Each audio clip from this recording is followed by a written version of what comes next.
They didn't see a woman when I walked into that courtroom, they saw a silhouette they thought they understood. Gray hair. Simple dress. Quiet posture. And in that silence, they decided my worth for me. The word housewife echoed like a verdict before the judge ever spoke, heavy with contempt, ignorance, and certainty. In English, the word assumption means believing something is true without proof, and that single word would nearly destroy me. My name is Marka.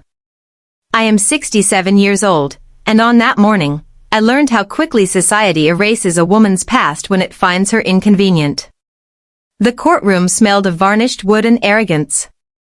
My stepson sat across from me, confident, surrounded by money and legal power, while I sat alone, no lawyer, no entourage, no armor. His attorney spoke with the smooth cruelty of someone paid to dismantle lives.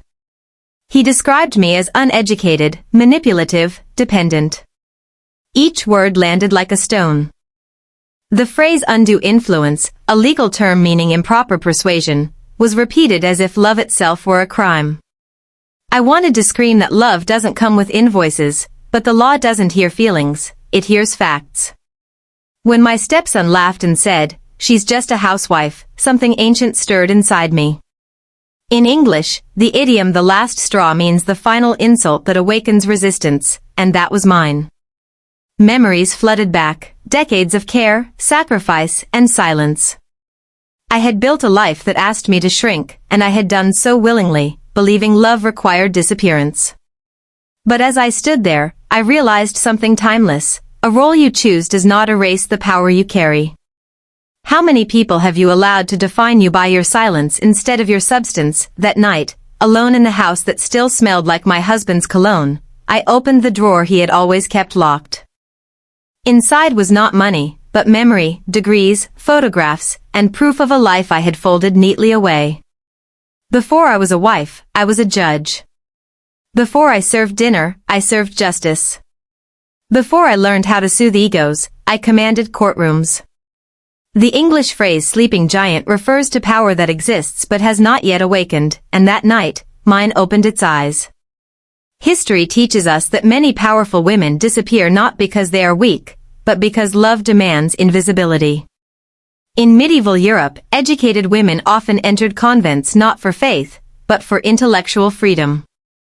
During the Enlightenment, wives ghostwrote works published under their husbands' names. I was not unique, I was part of a pattern. The modern world still struggles with this truth: women's unpaid labor sustains civilizations, yet earns no respect in courtrooms. As I reread my husband's letters, I understood something painful and profound. He had known who I was.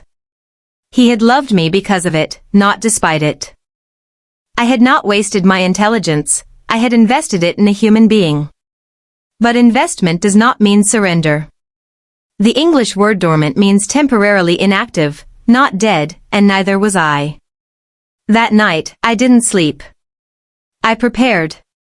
Because wisdom, once reawakened, does not ask permission to return. What part of yourself have you buried in the name of love, and what would happen if it rose again? The next morning, the air shifted. When the opposing lawyer saw me stand, his color drained. He recognized me before my name was spoken, because authority leaves a residue. When he bowed and whispered, "It's really you," the courtroom froze. Recognition is a powerful thing. It reminds people that history does not forget, it waits. My stepson had mistaken my silence for ignorance, a common error made by those who equate noise with intelligence. Cross-examination is an art. It is not about shouting, it is about precision. In English, the phrase to unravel means to slowly fall apart, and that is exactly what happened to their case. Each accusation collapsed under its own weight. Documents spoke. Records testified. Truth does not rush, it reveals. The jury watched as arrogance met preparation, and preparation won. There is a philosophical lesson here older than the law itself: never confuse humility with weakness. The Stoic philosophers believed true power is quiet because it does not need validation. When I spoke, I did not defend my dignity, I demonstrated it. And in that moment, the narrative shifted. The woman they tried to erase stood fully visible again. When was the last time you allowed your preparation, not your anger, to speak for you? When the verdict came, it was decisive.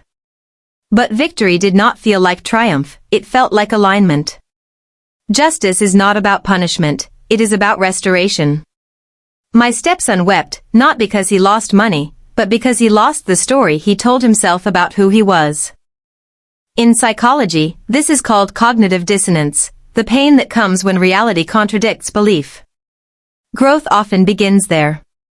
I did not seek revenge. I sought truth. And truth has consequences. The court ordered accountability, not cruelty. History shows us that societies collapse not from lack of mercy, but from lack of responsibility. Ancient Roman law understood this. Ignorantia juris non excusat, ignorance of the law excuses no one. Nor does entitlement excuse neglect. In modern relevance, this story matters because English learners, and global audiences, must understand this universal wisdom. Language gives power to those who prepare. Words like evidence, credibility, and integrity are not vocabulary terms, they are life skills. When you master language, you master your narrative. What story are you telling the world, and does the evidence support it? Today, my name is back on a door. Not because I reclaimed the past, but because I honored it. I now defend women dismissed as invisible, underestimated as irrelevant, and silenced by expectation. History bends when people refuse to remain small. The English idiom full circle means returning to where you started, wiser, and that is where I stand now. I no longer fear being called a housewife.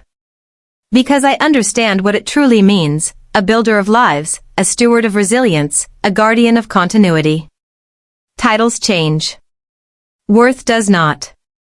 The modern world desperately needs this reminder, especially for those learning English not just as a language, but as a tool for empowerment. If this story teaches anything, it is this: you are not defined by the role you play, but by the truth you carry. And truth, when spoken clearly, always finds its voice. So ask yourself, if the world misjudged you today, would you be ready to prove it wrong tomorrow?